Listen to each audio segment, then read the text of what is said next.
ಒಳ್ಳೆಯವ್ರನ್ನ ನೋಡಿ ಕೆಟ್ಟ ಮನುಷ್ಯ ಕೂಡ ಬದಲಾಗ್ತಾನೆ ಅಂತ ಕೇಳಿದ್ದೆ.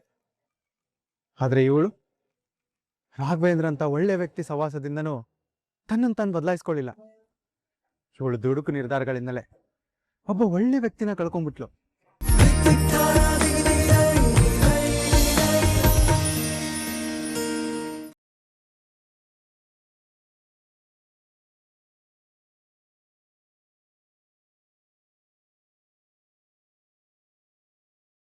ಅನಿತಾ, ಹೆಣ್ಣು ಅಂದ್ರೆ ಜೀವ ಕೊಡ್ಬೇಕೇ ಹೊರತು ಇನ್ನೊಬ್ರು ಜೀವ ತೆಗಿಯುವಂತ ಕೆಲಸ ಮಾಡಬಾರ್ದು ಕಣೆ.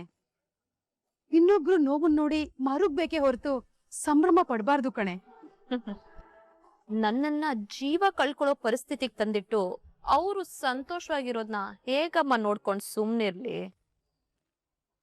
ಈ ಅನಿತಾ ಪ್ರೀತಿ ಕೊಟ್ರೆ ಪ್ರೀತಿನೇ ಕೊಡ್ತಾಳೆ, ಆದ್ರೆ ದ್ವೇಷ ಕೊಟ್ರೆ ಕೊಡೋದ್ ಸಾವೇ. ಇಷ್ಟೊಂದು ವಿಕೃತ ಮನಸ್ಥಿತಿ ಬೆಳೆಸ್ಕೋಬೇಡ ಅನಿ, ಇದು ಒಳ್ಳೇದಲ್ಲ.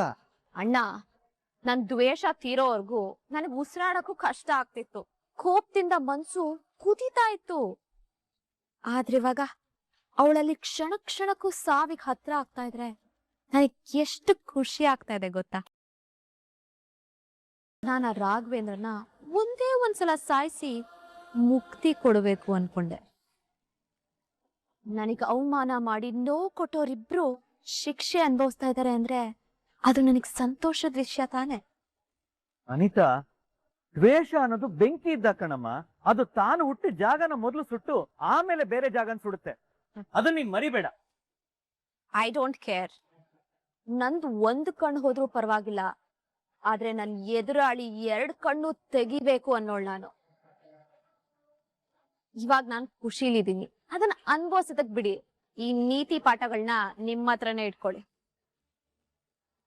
ಅವಳ ಸಾವು ನಂಗ್ ಸಂಭ್ರಮ, ಅವ್ರ ನೋವು ನನಗ್ ಸೆಲೆಬ್ರೇಷನ್. ಏಯ್ ರಾಘವೇಂದ್ರ, ನೀನ್ ಸಂಕಟ ಪಡೋದ್ನ ನಾನ್ ನೋಡ್ಬೇಕು, ನೋಡ್ತೀನಿ, ನೋಡೇ ನೋಡ್ತೀನಿ.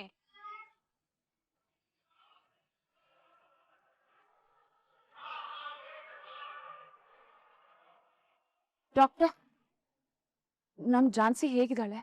ಅವಳ ಆರೋಗ್ಯದಲ್ಲಿ ಸ್ವಲ್ಪ ಚೇತರಿಕೆ ಕಾಣ್ತಾ ಇದೆಯಾ? ಇಲ್ಲ ಮೇಡಮ್, ಗಂಟೆಯಿಂದ ಗಂಟೆಗೆ ಅವ್ರ ಪಲ್ಸ್ ರೇಟ್ ಕಡಿಮೆ ಆಗ್ತಿದೆ, ರೀಡಿಂಗ್ ಕೆಳಗಿಳಿತಿದೆ, ಜೊತೆಗೆ BP ಕೂಡ ಲೋ ಆಗ್ತಿದೆ. ಟೋಟಲ್ ಆಗಿ ಹೇಳಬೇಕು ಅಂದ್ರೆ ಮೊದಲಿಗಿಂತ ಅವ್ರ ಕಂಡೀಷನ್ ವರ್ಸ್ಟ್ ಆಗಿದೆ.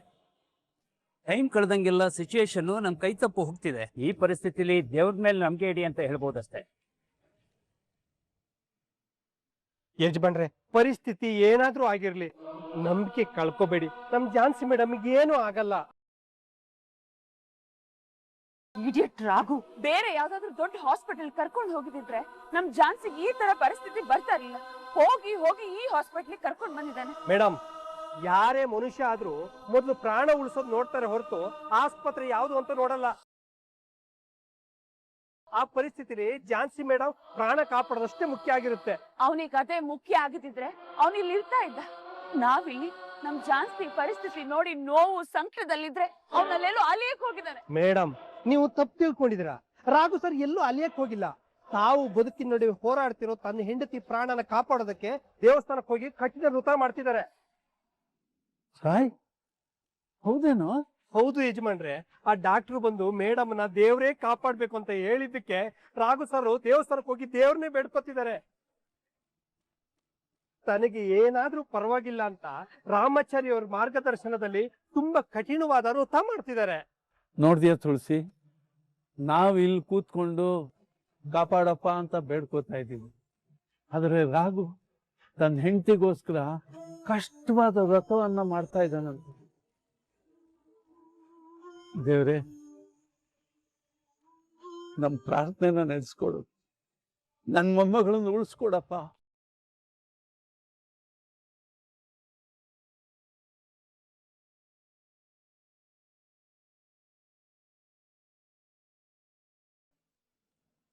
ಪುರೋಹಿತರೆ, ಈ ತರ ಪೂಜೆ ವ್ರತಗಳನ್ನ ಸಾಮಾನ್ಯವಾಗಿ ಹೆಣ್ಮಕ್ಳು ಮಾಡೋದನ್ನ ನೋಡ್ತಾ ಇದ್ದೀವಿ.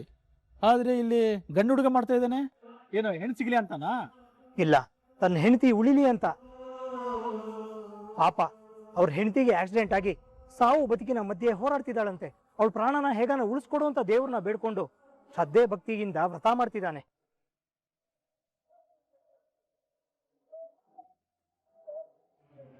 ಹೆಂಡತಿ ತನ್ನ ಗಂಡನ ಒಳ್ಳೇದಾಗ್ಬೇಕು ಅಂತ ಈ ತರ ಪೂಜಾ ವ್ರತ ಮಾಡೋದನ್ನ ನೋಡ್ತಾ ಇದ್ವಿ. ಆದ್ರೆ ಗಂಡ ತನ್ನ ಹೆಂಡತಿ ಒಳ್ಳೇದಾಗ್ಬೇಕು ಅಂತ ಈ ತರ ವ್ರತ ಮಾಡೋದನ್ನ ಇದೇ ಮೊದಲು ನೋಡ್ತಾ ಇರೋದು.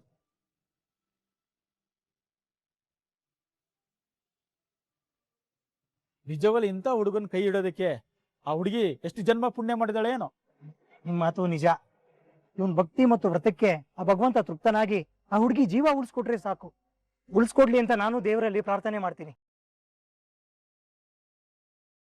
ರಾಘು, ಕರುಣವ್ರೆ ಬೇಡ.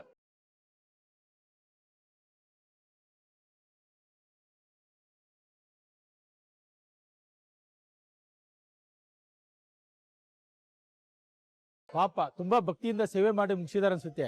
ನಿಧಾನವಾಗಿ ಕರ್ಕೊಂಡು ಹೋಗಿ. ಇನ್ನು ಉರುಳ್ ಸೇವೆ ಬಾಕಿ ಇದೆ, ಇವಾಗ ಅದನ್ನು ಮಾಡ್ತಾನೆ. ಒಂದು ಸೇವೆನ ಪೂರ್ತಿ ಮಾಡೋದೇ ಕಷ್ಟ. ಅಂತದ್ರಲ್ಲಿ ಈ ಹುಡುಗ ಎರಡೆರಡು ಸೇವೆನ ಮಾಡಿ ಮುಗಿಸ್ತಾ ಇದ್ದಾನೆ ಅಂದ್ರೆ ಇವನ್ ದೇವ್ರ ಮೇಲೆ ಇಟ್ಟಿರೋ ನಂಬಿಕೆನ, ಅವ್ರ ಹೆಂಡತಿ ಮೇಲೆ ಇಟ್ಟಿರೋ ಪ್ರೀತಿನ ನಿಜವಾಗ್ಲೂ ಮೆಚ್ಚಲೇಬೇಕು.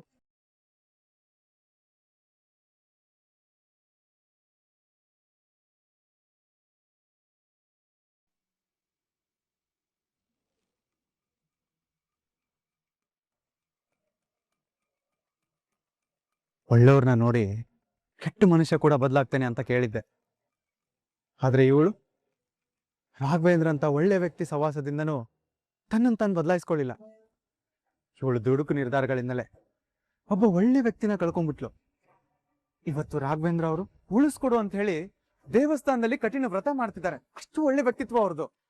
ನನ್ ಶತ್ರು ಗುಣಗಾನನ ನನ್ನ ಮುಂದೆನೆ ಮಾಡ್ಬೇಡ. ಅನಿತಾ, ಇದ್ರಲ್ಲಿ ಗುಣಗಾನ ಮಾಡೋದೇನೇ ಬಂತು? ಅವ್ನು ಬೇಡ್ಕೋತಿದ್ದ ಅಂತ ಹೇಳ್ತಿದ್ದಾನಷ್ಟೇ.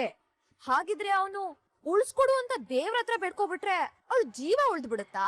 ಮಗಳೇ, ನಿಸ್ವಾರ್ಥ ಭಕ್ತಿ ಸೇವೆಗೆ ಆ ದೇವ್ರು ಕೂಡ ಫಲ ಕೊಡ್ತಾನಮ್ಮ. ಅಪ್ಪ, ದೇವ್ರ ಹತ್ರ ನನ್ ಹೆಂಡತಿನ ಉಳಿಸ್ಕೊಡು ಅಂತ ಕೇಳ್ಕೊತಾ ಇರ್ತಾನೆ. ಅವಳು ಇವನ್ ಹೆಂಡತಿ ಹೇಗಾಗ್ತಾಳೆ? ಹೇಳ್ಬೇಕು ಅಂದ್ರೆ ಜಾನ್ಸಿ ಇವನ್ ಹೆಂಡತಿನೇ ಅಲ್ವೇ? ಯಾಕಂದ್ರೆ ಅವ್ರಿಬ್ರಿಗೂ ಲೀಗಲಿ ಡಿವೋರ್ಸ್ ಆಗಿ ಅವ್ರ ಸಂಬಂಧಕ್ಕೆ ಯಾವತ್ತೋ ಎಳ್ಳು ನೀರು ಬಿಟ್ಟಾಗಿದೆ. ಹಾಗಿದ್ಮೇಲೆ ಆ ಬೇಡಿಕೆ ಕೇಳಿ ಆ ದೇವ್ರು ಕನ್ಫ್ಯೂಸ್ ಆಗ್ತಾನೆ ಹೊರ್ತು ಫಲ ಕೊಡಲ್ಲ. ಅಂದ್ಮೇಲೆ ಯಾರಿಂದನೂ ಅವಳನ್ನ ಕಾಪಾಡಕ್ಕೆ ಸಾಧ್ಯನೇ ಇಲ್ಲ. ಅವಳು ಸಾವು ಕಟ್ಟಿಟ್ಟ ಬುತ್ತಿ. ನೋಡು, ಕೆಟ್ಟ ಆಲೋಚನೆಗಳು ಒಳ್ಳೆ ಹಣ್ಣಿನ ಒಳಗಡೆ ಇರೋ ಕೆಟ್ಟ ಹುಳಗಳಿದ್ದಾಗೆ. ಆ ಕೆಟ್ಟ ಹುಳಗಳಿಂದ ಹೇಗೆ ಹಣ್ಣು ಹಾಳಾಗುತ್ತೋ ಹಾಗೆ ಕೆಟ್ಟ ಆಲೋಚನೆಗಳಿಂದ ಮನುಷ್ಯ ಕೆಡ್ತಾನೆ. ನನ್ನ ಮನ್ಸು ಕೆಟ್ಟೋಗಿದೆ. ಆ ರಾಘವೇಂದ್ರ ಮಂಟಪದಲ್ಲಿ ಅವಮಾನ ಮಾಡ್ದಾಗ್ಲೇ ಹಾಳಾಗೋಗಿದೆ. ಬೇಡ್ವೆ, ಹೆಣ್ಣಾಗು, ಹೆಮ್ಮಾರಿ ಆಗ್ಬೇಡ. ಹೆಮ್ಮಾರಿ ಅಲ್ಲ, ರಾಕ್ಷಸಿ. ಅವನು ನೆಮ್ಮದಿ ಹಾಳಾಗೋದ್ನ, ಅವಳಿಗೆ ಸಾವ್ ಬರೋದ್ನ ಕಾಯ್ತಾ ಇರೋ ರಾಕ್ಷಸಿ.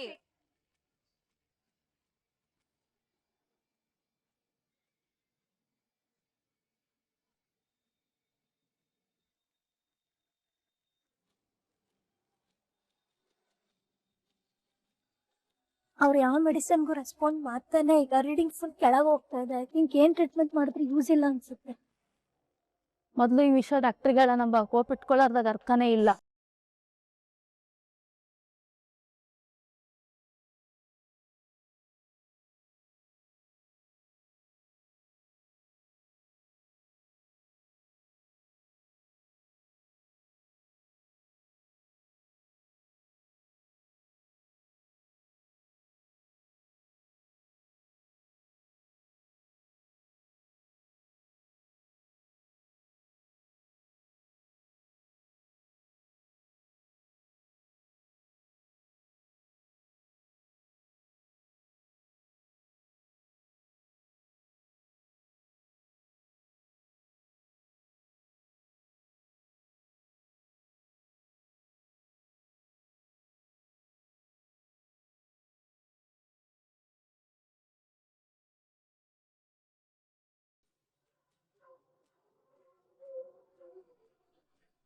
ಏನತ್ತೆ ಆಶ್ಚರ್ಯ?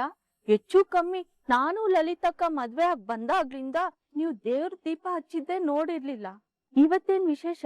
ಜಾನ್ಸಿಗೆ ಎದುರಾಗಿರೋ ಕಂಟಕ ದೂರ ಆಗಿ ಆದಷ್ಟು ಬೇಗ ಅವಳು ಹುಷಾರಾಗ್ಲಿ ಅಂತ ಹೇಳಿ ದೇವ್ರಲ್ಲಿ ಬೇಡ್ಕೊಂಡು ದೀಪ ಹಚ್ತಿದ್ದೀನಿ ಕಣೆ.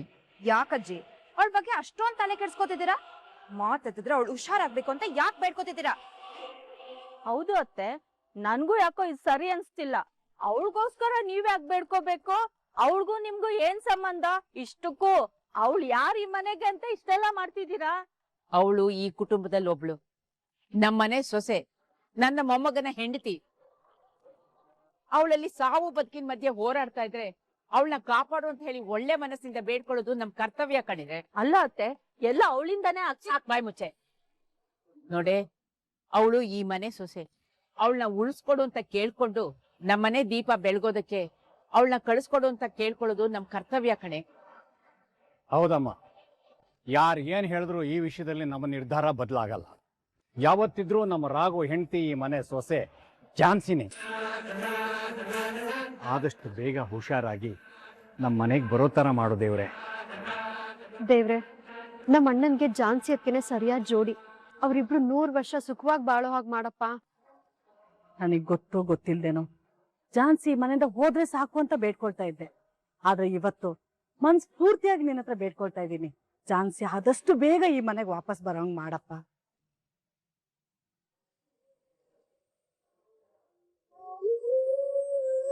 ದೇವ್ರೆ, ಬೇಕಿದ್ರೆ ಇದೇ ತರ ಇನ್ನೂ 10 ವ್ರತಗಳನ್ನ ನಾನು ಮಾಡ್ತೀನಿ. ಹೇಗಾದ್ರೂ ಮಾಡಿ ನನ್ನ ಝಾನ್ಸಿ ಮೇಡಮ್ನ ನನಗೆ ಉಳಿಸ್ಕೊಡು.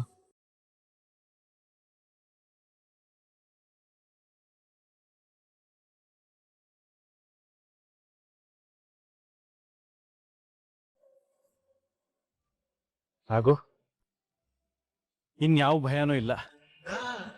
ಆ ದೇವರು ನಿನ್ನ ವ್ರತನ ಮೆಚ್ಚಿ ಅದರಿಂದ ಸಂತೃಪ್ತನಾಗಿದ್ದಾನೆ. ಬಲಗಡೆಯಿಂದ ಹೂ ಬಿದ್ದಿದೆ ಅಂದ್ರೆ ಅವನ ಅನುಗ್ರಹ ಸಿಕ್ಕಿದೆ, ತಂಗಿನ ಕಾಪಾಡ್ತೀನಿ ಅಂತ ಭರವಸೆ ಕೊಡ್ತಾ ಇದ್ದಾನೆ ಅಂತ ಆಯ್ತು. ವೇದೋಕ್ತ ಮಹಾಮಂಗಳ ನೀರಾಂಜನಂ ದರ್ಶಯಾಮಿ. ಅರ್ತಿ ತಗೊಳಪ್ಪ, ಒಳ್ಳೇದ.